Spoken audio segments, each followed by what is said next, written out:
They call it the age-old argument on words that dictate to some degree human movement on this planet, okay? So the average person wants to bring up to another person when things are not going in a positive direction, because all movement is based on either a plus or a minus, okay? Either you're moving in a positive direction with positive flow behind you, or you're moving in a negative direction with negative flow behind you.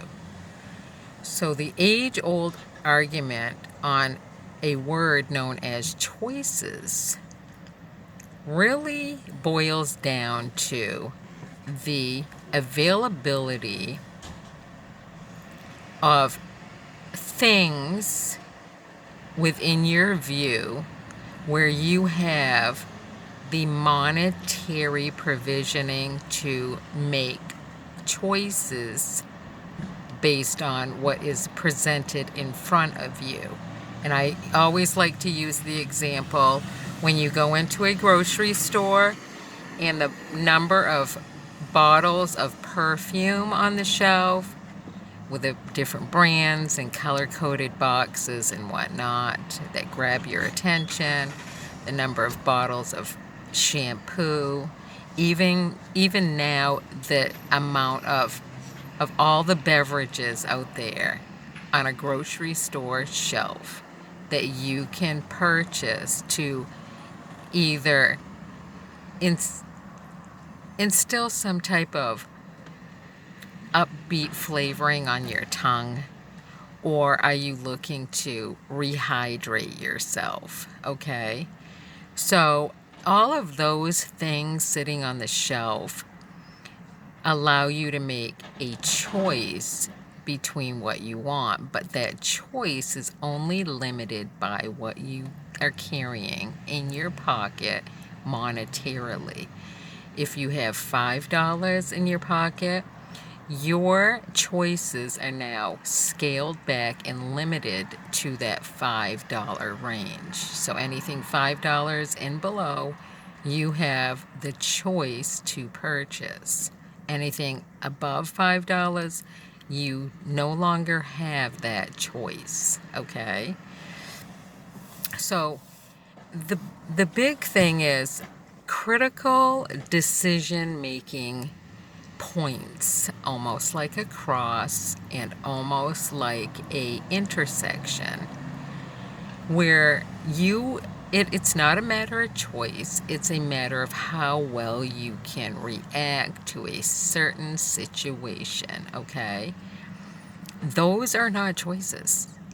That is a clear-cut ability to make a clear-cut decision and react in a timely fashion, okay? It's not a choice.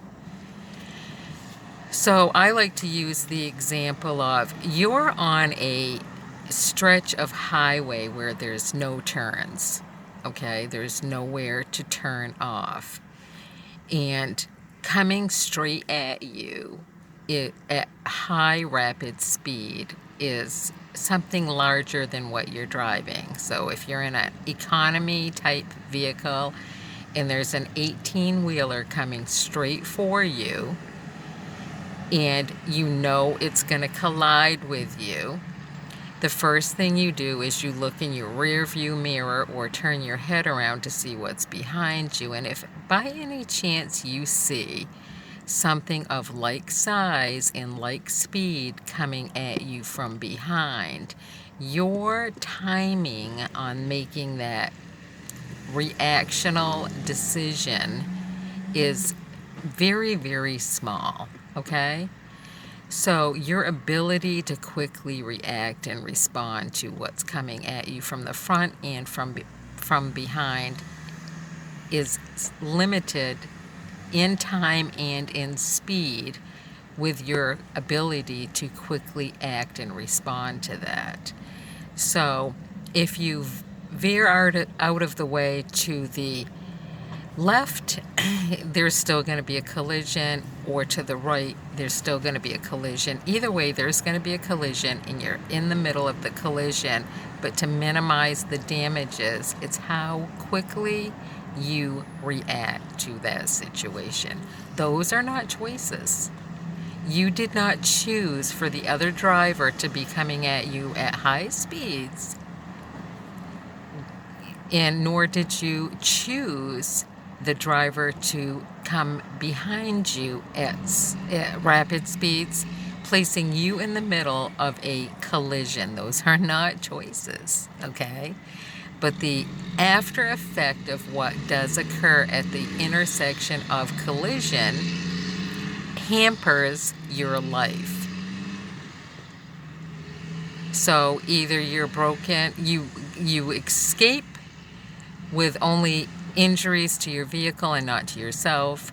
You escape with injuries to your vehicle and minimal injuries to yourself, or it escalates from that point. Those are not choices. And so when people use the word choices loosely with me, it really pisses me off, because you have to look at the larger scope of what is going on. A critical decision-making factor in all life is always dictated by what is what's on your plate in front of you, what's creeping up behind you from your past, and the wiggle room is what's on either side, okay? So this is an old age argument. The use of the word choices with people. Choices are always limited by monetary figures in your ability to purchase.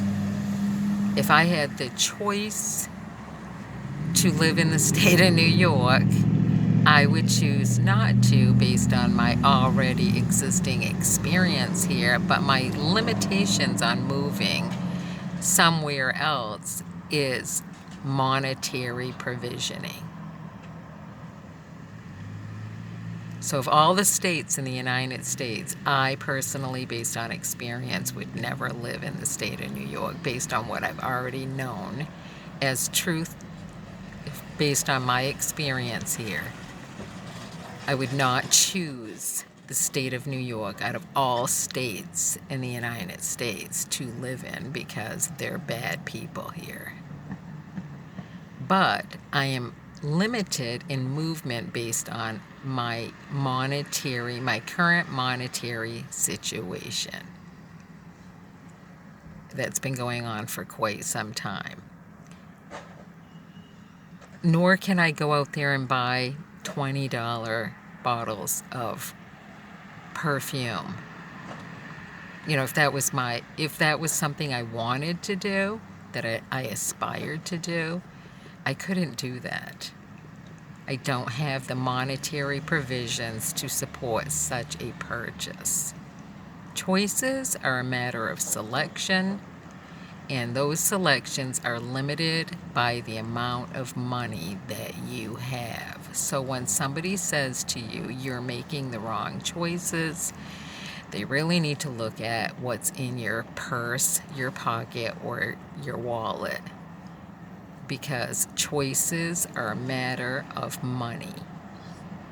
A critical decision or any type of decision-making process is not a choice. It's an intersection in which you yourself must react in a timely fashion, giving the obstacles that are in your way, in front of you, behind you, could be on each side of you. Those are decisions.